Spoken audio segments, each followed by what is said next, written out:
You're watching ProPics Media TV. I'm James Cousineau, coming to you from Vancouver, British Columbia. It turns out that a gentleman or a criminal, one of America's most wanted, depending on how you want to refer to him, but regardless, he was America's most wanted for over 20 years, even appearing on the TV show America's Most Wanted. He has been recently arrested in his hometown in Mexico, working as, yes, a police officer. When a CBS reporter approached him while he was in the custody of the U.S. Marshals Service and asked him why he became a police officer, he simply replied he wanted to help the people of Mexico. Now, what had happened is that this individual you see on your screen here was, again, arrested in Mexico. He was wanted for murder from an incident that happened in 2004. Now, Antonio Diablo Riano was charged in the murder of a fellow patron of a bar in Ohio, which took place days before Christmas in 2004.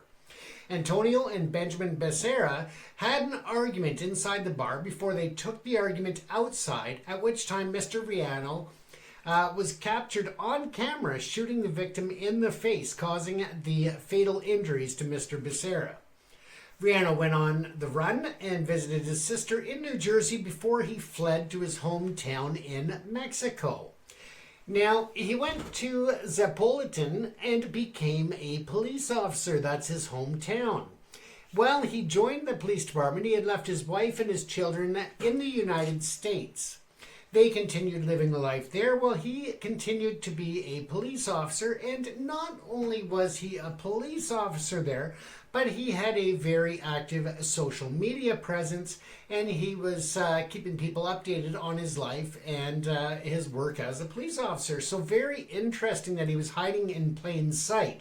And, the first thing you see in the movies or in investigations, that they keep an eye on the suspect's hometown, which I guess because it was in Mexico, in a small town outside of Mexico City, it took on a different pattern there. But when the U.S. Marshals got involved with the U.S. Department of Justice, along with the local prosecution office investigators, things seemed to move along 20 years later, and they have caught Mr. Riano.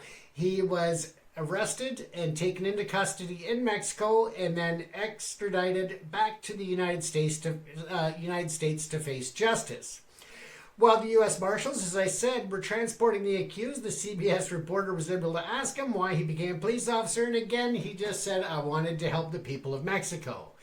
It's interesting, but it is, I guess, nothing that should surprise us in this day and age. What really surprised me is the lack of online sharing of information. You think that they would have been in contact with the police department of his hometown at least to have them watching for him after all of these decades. But now that the gentleman is 72 years old, he has been arrested and extradited and will face the consequences of his crime. Again, he's 72 years old, so I mean, it is maybe a good thing, maybe a bad thing. It's not for me to be the judge or jury or executioner, but at least he was giving of himself back to the community, even though it may be a different community. He was giving back to help make life better for others.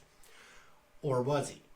That's the question. That it's no secret that police and some government officials are very corrupt throughout Mexico. We know that the cartels have great power and influence. We know that they have mass volumes of cash and weapons that they hold within Mexico and export to the U.S. and other countries around the world. They are wielding that much power over local communities, over law enforcement officials and politicians. And we see that through the murders and threats and assaults that happen all the time in Mexico. So it's, a question of, was he a corrupt officer? Was he working on behalf of the cartels? And, that's where he was as his role as a policeman. Or was it the opposite, that he actually did feel guilty and had remorse about his actions and tried to make amends to the world by going after criminals, even though he was one of them? Now, Mexican authorities are less able to crack down on crime and violence plaguing the nation by the cartels, but this we all know. It's not a secret. This spills across the southern borders of the United States and contributes to the crime levels along the Mexico-U.S. borders. With the United States seeing reductions in crime rates, though, it's a positive sign for the U.S. and less so for the cartels. With that said, the cartels continue to flourish in the illegal trade of drugs, guns, human trafficking, and more.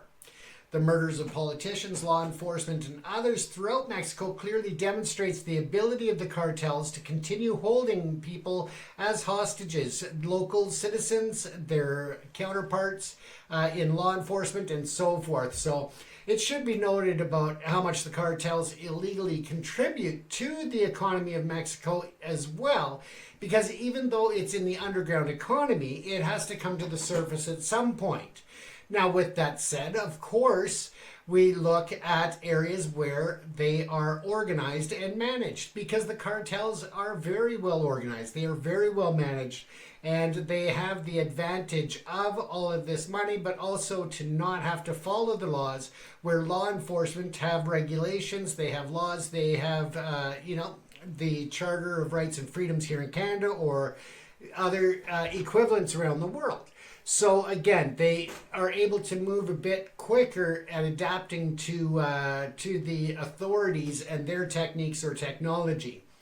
They also are likely moving a lot of money through legitimate corporate enterprises, creating jobs, creating community improvements, political contributions, social programs for communities, and more. So there is almost an entitlement that they feel because they contribute back to communities where the government is unable to or unwilling to support some of the communities that are in dire straits financially and with infrastructure and so forth. So again, the cartels help to buy into the communities and ingratiate themselves with the locals. So again, it's a tough one because those who do speak out can suffer extreme violence or death or threat of injury and violence towards family members and loved ones.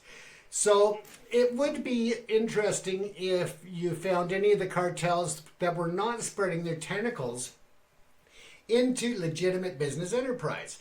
With the advancements of technology, with the tracking of finance through computers, internet, and other AI, just the technology is getting very advanced, and it's harder and harder for people to hide that money. With that said, though, if they are able to launder it through legitimate or quasi-legitimate business structures and corporations, then of course they are building themselves up for the future as well, and they have to diversify their revenue to not only launder it, but also because as we move forward, law enforcement is gaining an edge when it comes to international cooperation, international training. So you have the FBI or the Secret Service, the RCMP of Canada, MI5, and other international law enforcement agencies working more coordinated investigations, but also working harder to train international departments and law enforcement in methodologies and technologies to advance their ability to crack down on criminals. Now, with that, we know that the technology is advancing for law enforcement and capturing these criminals, but on the other side, again, the cartels also understand technology and are able to utilize that to their advantage, whether it's cryptocurrencies and Bitcoin or other ways that they can help to move and to hide their money a bit better. Once again, it's a cat and mouse game that just continues to go on. But again, any of the cartels that are not branching out and being involved in quasi-legitimate corporations and businesses, they are the ones that are definitely going to see a downfall in the coming decades. But with any luck, we'll see where there's a reduction of the criminal element, the reduction of violence and the threats of violence, and the reduction of drug syndicates and distribution through international channels. We see the drug epidemic that is stretched to every region of the world. Some governments are speaking out and acknowledging the epidemic of drugs and overdoses, while others are downplaying the incidents within their borders. We know that it is reaching all corners of the world, and we need to really continue to focus on that and see increased international cooperation. And I think that we are on a good pattern that way, but it could be expedited even further. And it would not surprise me to see Interpol becoming a bigger player on the international stage of international cooperation and as international law enforcement. So as the cat and mouse games continue, we see after 20 years that this individual was arrested, he was caught, he was taken into custody, he was extradited to the US, and that should be a sign and a reminder that the US law enforcement are able to track down these criminals even decades later, that they have not given up. They still have a commitment and a determination to bring criminals back to the US to face the justice that they so deserve after taking the life of another individual in such a heinous and violent act. Once again, you're watching James Cousineau here at ProPics Canada Media and Crime and Justice TV. Please like, follow, and subscribe to keep up to date on this story and others as they happen from around the world.